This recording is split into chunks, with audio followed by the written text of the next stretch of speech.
Bonjour, bonsoir mes chers frères, mes chers compatriotes. Na pesi bino banso mboti bisika bozali ezali la voix du Kivu, la voix des sans voix, toujours au service du peuple. Et l'autre zali mokolo ya samedi, ezali week-end, le 27 septembre 2025. Toujours que de kolobasi la situation sécurité zokoleka na kati ya mboka na biso,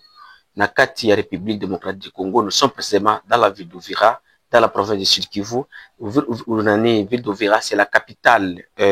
actuelle de la province parce que Bukavu est dans Maboko, il y a Bangouna M23 AFC. Alors, mes chers frères, mes chers compatriotes, avant que de kolobasi la situation sécuritaire, premièrement, na yeko ebisabino ke mwana oyo akufaki na mukolo ya le 8 septembre 2025 pona kusenga départ ya Olivier Gasita les londe bakukunda ye awa. À l'heure où ils sont en train de vous donner cette information, la cérémonie déjà est bandie, il y a enterrement pour na kukende kukunda ye. Après kobimisa grani corps na morgue, bakenda ki pa na bango, après ipa na bango, kuna na famille na église basalaki makambo na bango, sikoyo corps ekenda ki sikoyo na niveau ya nani ya monument nde esika sikoyo nani cérémonie ezoko salama, cérémonie officielle ya population Uvira koyebisa mwana ngo martyr de la résistance qui bye bye. Alors abato lo bato kitoko tangana na kati ya province na biso ya Sud Kivu awa na Uvira situation elekaki lobezaki tellement confuse to keina no na kati ya province ya Nord Kivu précisément na kati ya Walikale. Situation donc lelo à Walikale activité qui perturbée suite aux affrontements oyo ou bien coup de feu oyo lelaki lelo samedi entre les M23 et le Wazalendo na côté ya Kachebere. Donc ma situation ezakuna dans les heures qui suivent to ko pesa bino suite ya information ya bitumba oyo elekikuna ou bien masasi oyo elekaki tongo salaki kenon ba activité ezala paralyser lelo na kati ya cité ya Walikale dans le territoire de Walikale dans la province du Nord Kivu. Totikali toujours na kati ya province à Nord Kivu. Lelo na butu ya kolamuka lelo samedi vers 1h du matin na kati ya ville ya nani ya Lubero, militaire moko ya FRDC ya unité ya infanterie abomaki ba camarade na yemi bale ya nani ya unité ya commando suite à la dispute d'une femme selon les informations que nous avions eu à provenance de Lubero. Donc militaire na biso wana azalaki na besoin ya mwasi baninga wana bayeki butu la mwasi yango pe asalaki keba kota na dispute si aboma muninga naye. Tobimi na kati ya province ya Nord Kivu toye kokota na kati ya province na biso ya Sud Kivu précisément na kati ya territoire de Walungu à Zibira. Dans les avant-midi, depuis le matin de ce samedi 2000, de ce samedi le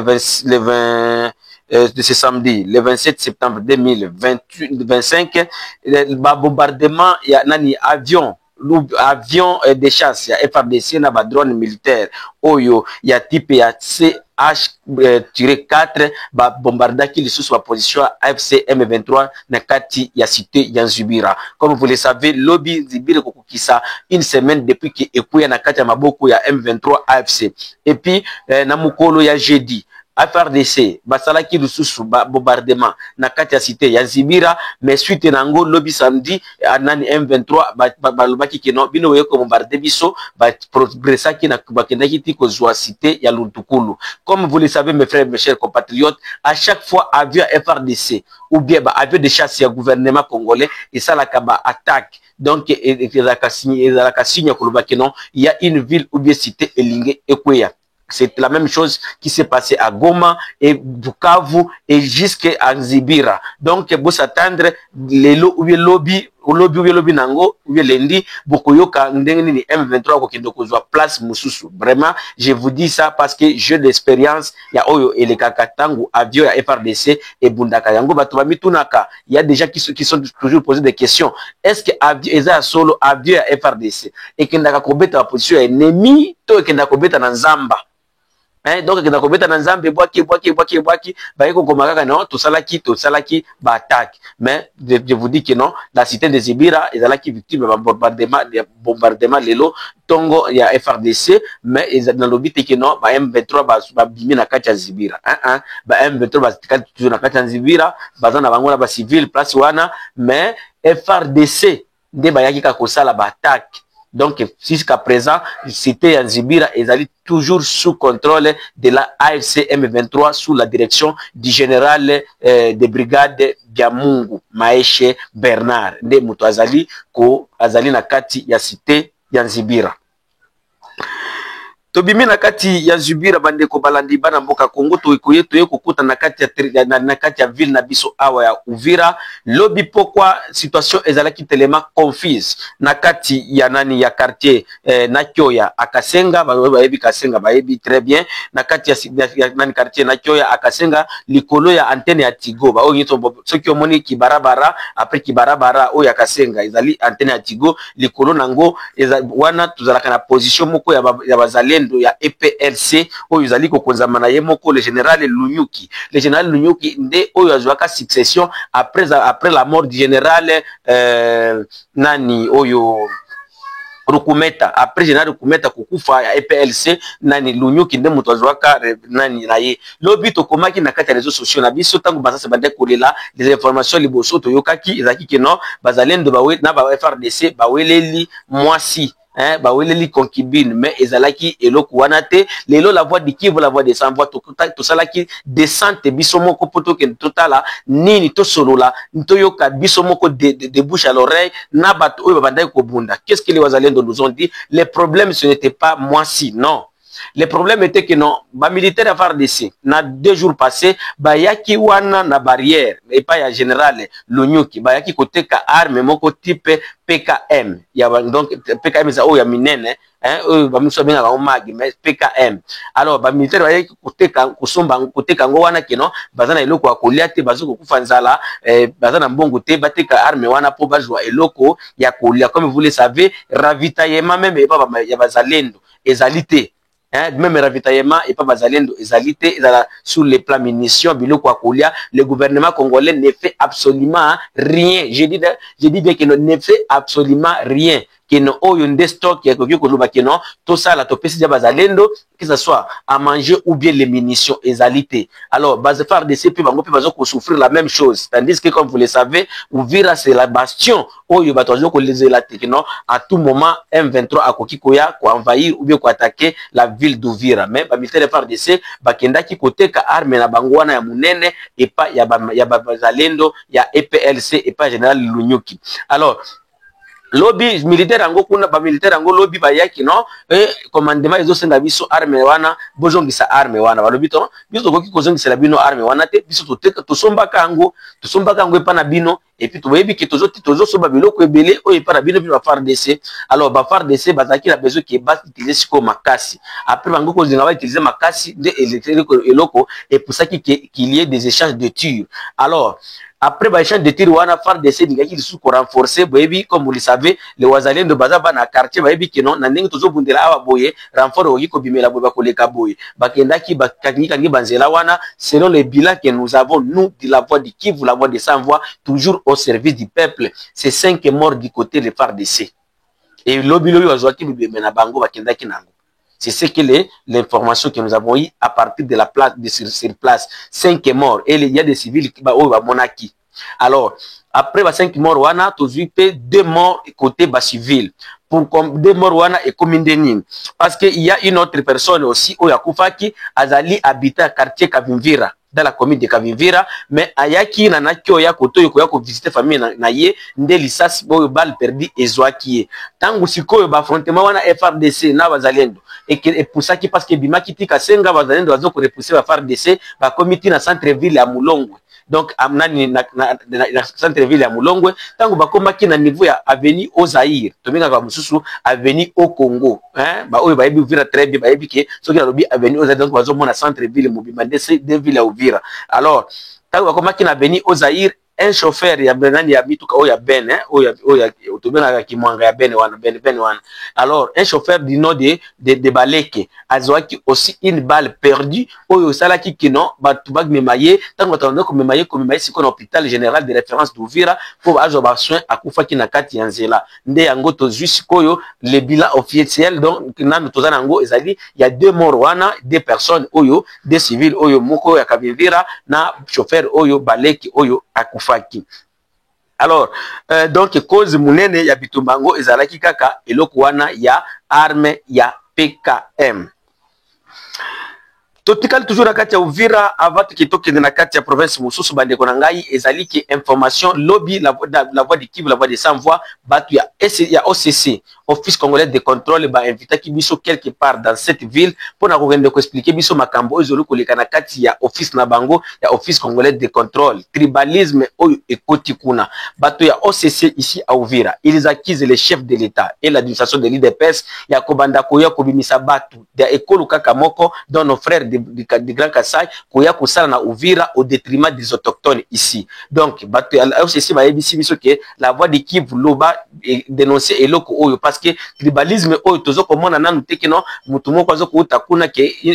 mutuka moko ya bagene eye kosunga bazalendo mais comment bakoki koya na batu babanda ko remplacer biso na misala et pas na biso baya kosala awa biso sikoyo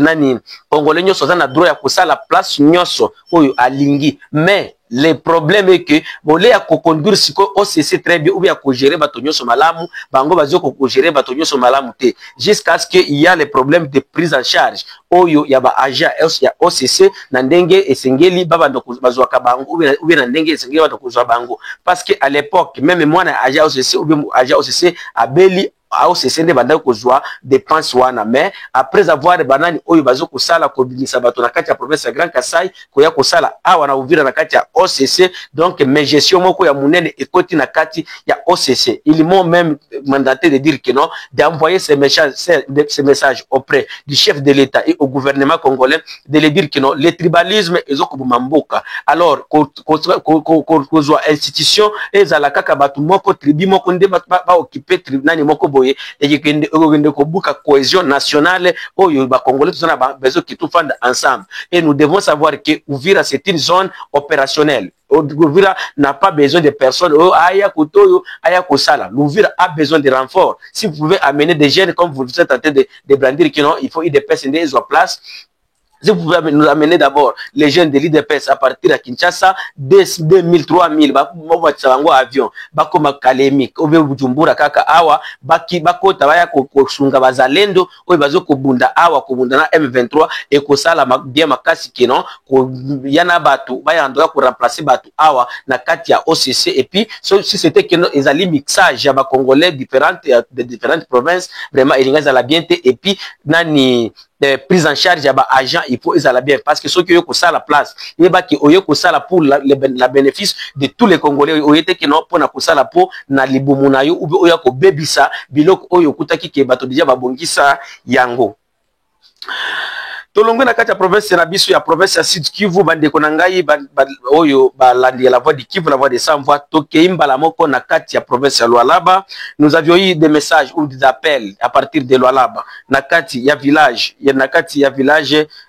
Kamikungwa. Les gens de Kamikungwa nous ont appelé pour dénoncer makambo oyo ya urbanisme pour ministère urbanisme na kati ya territoire na kati ya village ya province wana balobaki ke balingi ba urbaniser village oyo ya Kamikungwa. Alors tangu bayaki bakotaki baye ko mesurer biloko balobi ke non mutu nyonso oyo ndako na izali na kati ya balabala bakufuta bakopesa ye place ya kufanda et puis bakopesa ye mwa chweke oyo ekosunga yake no atunga ndako mususu. Mais il a l'air grande surprise bamonaki sikoyo mituka eye bana ba soda ba gère na banini babandi ko buka bandaku ça toutefois ko futa bango. Alors la population ya kuna ba promettre gouvernement provincial te que non soki ba pesi bango eloko ata mon côté vraiment ba kondimacter que non gouvernement kasi eboma bango parce que gouvernement ezo kolinga ko valoriser bango te.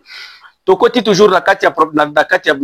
province ya Grand Katanga na kati ya province ya Haut Katanga précisément à Likasi, mes chers frères, mes chers compatriotes, il y a aussi les problèmes du marché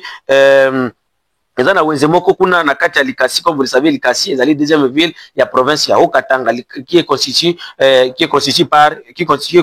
4 communes, dont la commune de Cité, commune d'Empanda, la commune de Chituru et la commune de Toyota. Alors na kati ya commune de Toyota, ezana wenzemoko bazoko binga marché kikula, ezali marché munene oyo pa population et se servira kanango, ezali tokyo tigi nzela ya kokende oyo ya kokende kolwezi ojusi nati mutwazo kende Kambove ndoko kuta lwezi wana, mais marchandise wana sikoyo bateki yango epa ba chinois sans toutefois ko la sa population que non bino sikoyo bokolongwa awa po bando ko kende ko sala misala na bino place songolo pakala. Alors batbona ki kaka ke ba chinois na ba militaire bayaki ke babandika ka kobenga na batu na kati ya wenze eloko wana esali ke non population ya place wana ezui ba komi na colère makasi et bango pe balobi ke non ils vont faire des marches pour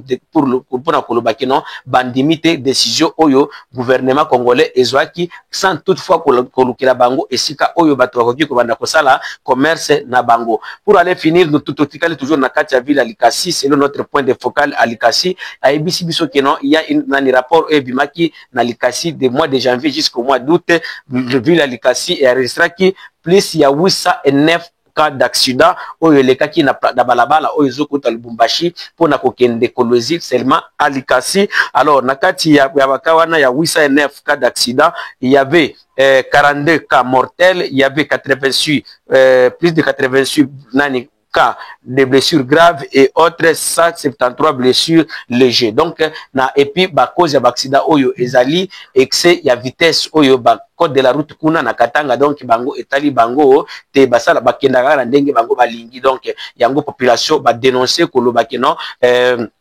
PCR police nani ya circulation routière etala ndenge ni koki kubanda kotia ba ordre na kati ya balabala pona ko diminuer ba accident nyonso oyo ozali koleka na kati ya ville wana ya Likasi dans la province du Haut-Katanga. Bande ko balandi to pesi binu banso. Merci mingi ezalu la voix du Kivu, la voix des sans voix toujours au service du peuple to kuta na susu na ba mission biso zoya nimbe na biso za toujours wana puis 243 85 880 8330 na ndenge to bisaka bino kaka koki kosunga musala po ikende liboso na moi aide na yo wana ya kosunga media na yo ya la voix du Kivu, la voix des sans voix. Merci.